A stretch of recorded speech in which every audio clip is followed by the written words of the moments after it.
They called it Project Chimera. The goal was to merge three ancient, creaking databases into one glorious modern system. I was handed the project because, well, I'm the one they call when the digital plumbing is clogged with 20 years of corporate hair. The main database was the worst. It was a digital graveyard of forgotten clients, half-finished entries, and cryptic notes left by employees who were now probably retired and living on a beach somewhere. My boss, Dave, a man whose technical expertise topped out at unmuting himself on Zoom, just waved a hand and said, "Make it clean. We need synergy." Manual cleaning would have taken a year and a chunk of my soul. So I did what any sane person would do. I wrote a script.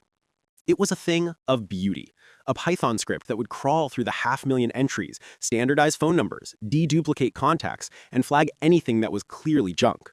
For the junk, I created a simple rule. If an entry had no activity in 10 years and was tagged with an internal, undocumented code, it was flagged for deletion. There were dozens of these codes, but one stood out. Status K. Nearly 15% of the database had it, thousands and thousands of entries.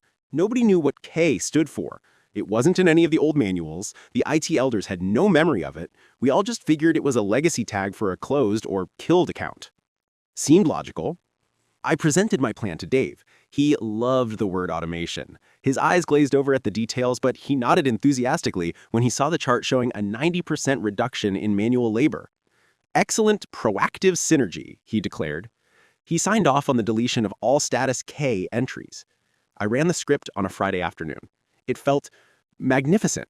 Watching the progress bar fill, seeing the database shrink, the junk vanishing into the ether. I left for the weekend feeling like a digital Marie Kondo. On Monday, the world was on fire. Turns out, status K didn't stand for killed. It stood for Karen. Not literally, of course. It was a code created back in 2003 by a sales director named Bob.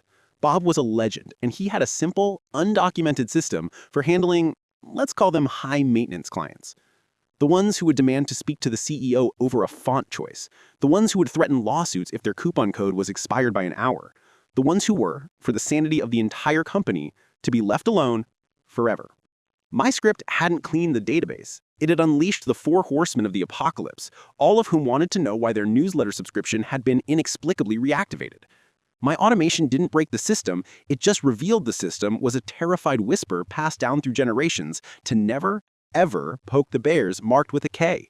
And I had just poked 15,000 of them with a very efficient, automated stick.